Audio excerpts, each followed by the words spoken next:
ہم گفتگو، تقریریں، واز یہ بہت سننے کے عادی ہو گئے ہیں.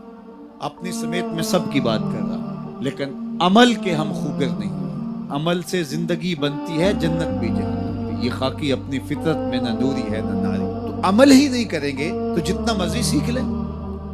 ایک بندہ روزانہ ڈاکٹر کے پاس جاتا ہے، اچھے سے اچھے ڈاکٹر کا روزانہ انتخاب کرتا ہے، پورا وقت دیتا ہے، فیس بھی ادا کرتا ہے اور اس سے نسخہ بھی لکھواتا ہے اور لا کے گھر میں دراز میں رکھ دیتا ہے. اگلے دن دوسرے ڈاکٹر کے پاس جاتا ہے اور اس کو ساری تفصیل بتاتا ہے، اس کی تشخیص کرتا ہے، پھر تدبیر کرتا ہے، نسخہ لکھتا ہے، پھر وہ نسخہ لے کے آ کے گھر رکھ دیتا ہے اور تیسرے ڈاکٹر کے پاس جاتا ہے. تو وہ 20 سال بھی لگا رہے تو بتاؤ اسے کوئی فرق پڑے گا؟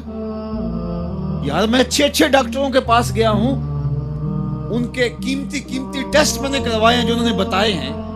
میاں دوائی کھائی ہے؟ کہا نہیں، وہ میں نے کبھی نہیں کھائی. جاتا ہوں، ڈاکٹر جو کہتا ہے یہ ٹیسٹ کروا کے لاؤ، وہ ٹیسٹ بھی کروا کے لاتا ہوں، تشخیص مکمل ہو جاتی ہے، پھر وہ نسخہ لکھتا ہے، لا کے دراز میں ڈال دیتا ہوں. میڈیکل سٹور پہ کبھی نہیں گیا، دوائی خریدی نہیں، کبھی استعمال نہیں کی.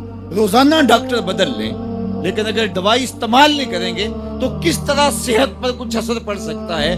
یہی تو ہم سب کر رہے ہیں. تقریریں روز سن رہے ہیں، واز سن رہے ہیں، تلقین سن رہے ہیں، لائیو بھی سن رہے ہیں، میڈیا پہ بھی سن رہے ہیں، الیکٹرانک میڈیا پہ بھی، سوشل میڈیا پہ بھی. اتنی ماضی کے اندر تو لوگ تقریریں نہیں سنتے جتنی آج سن رہے ہیں، لیکن سن رہے ہیں. جس طرح ڈاکٹر سے دوا لکھوا لی اور لا کے دراز میں ڈال دی، یہ ساری چیزیں ہم سن رہے ہیں لیکن کبھی عمل کی طرف نہیں گئے. تو زندگی 20 سال جس طرح پہلے تھی آج بھی اسی طرح ہے، اور پوری امت کا یہ مزاج بن گیا ہے. لہٰذا امت جہاں 70 سال پہلے کھڑی تھی آج بھی وہاں کھڑی ہے، اس لیے کہ ہم نسخے اچھے لکھواتے ہیں لیکن کبھی عمل نہیں کیا. اگر عمل کے خوگر بن جائیں تو ہماری زندگی بدل جائے اور یہ امت مسلمہ جو پستیوں کا شکار ہے یہ عروج اور بانکپن کا نور پا جائے. تو عمل کے خوگر ہم اپنے آپ کو بنائیں.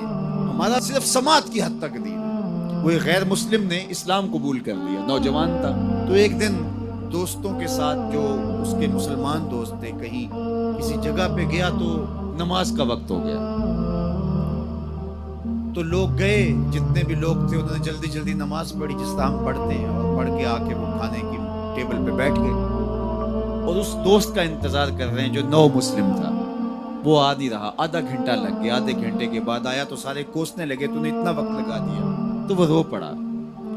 اس نے کہا کہ اصل تم مسلمان ہو، تمہیں پرابلم نہیں ہے، تمہیں مسئلہ نہیں ہے. میں نیا مسلمان ہوا ہوں، تم تو پیدائشی ہو.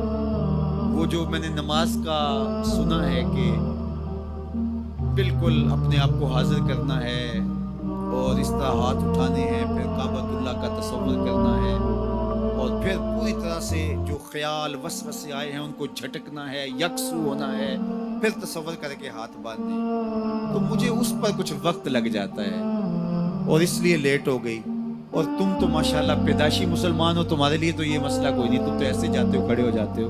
تو میں نیا مسلمان ہوا ہوں تو میرے لیے 15-20 منٹ تو اس کام پہ لگتے ہیں. تو وہ بیچارے بڑے شرمندے ہوئے کہ ہم تو نماز بھی پڑھ رہے ہوتے ہیں اور دکان کا سودا بھی بیچ رہے ہوتے ہیں. ہم تو نماز بھی پڑھ رہے ہوتے ہیں، ہمارا خیال کہیں اور بھٹک رہا ہوتا ہے. ہم نے کبھی سوچا ہی نہیں ہے کہ ہم اس تصور کو پختہ کر دیں. اس نے بھولے انداز سے کہا اور وہ سچے دل سے کہہ رہا تھا، تم پیدائشی مسلمان ہو، تمہیں تو مسئلہ ہی کوئی نہیں ہے، جاتے ہو یوں کھڑے ہو جاتے ہو، لیکن مجھے 10 منٹ 15 منٹ لگتے ہیں کعبۃ اللہ کا تصور سامنے لاتے ہوئے، خیالات کو جھٹکتے ہوئے. یہ پریکٹس ہے اسلام. ہم صرف رسمی مسلمان ہیں. اقبال علیہ رحمہ نے جب شکوہ کیا نا تو شکوے میں ایک بات یہ بھی کہی کہ واعظ قوم کی وہ پختہ خیالی نہ رہی، برکے طبعی نہ رہی، شعلہ مکالی نہ رہی، فلسفہ رہ گیا، تلقین غزالی نہ رہی، رہ گئی رسم آزاں روح بلالی نہ رہی، مسجد مرثیہ خواہیں کہ نمازی نہ رہے، یعنی صاحب اوصاف وہ حجازی نہ رہے. ہماری نمازیں، ہماری اذانیں، ہمارے عمل بس زبان سے ہی ہے، روح تک اترے نہیں. دل مومن ہے تیرا نہ میرا، تو بھی نمازی میں بھی نمازی. جب تک اس کو نہیں بدلیں گے، کہتے ہیں کعبے گیا گل نہیں مک دیجئے دلو نہ مکائی. اس کو مسلمان کریں، اس کو درست کریں، اپنے عمل کو درست کریں.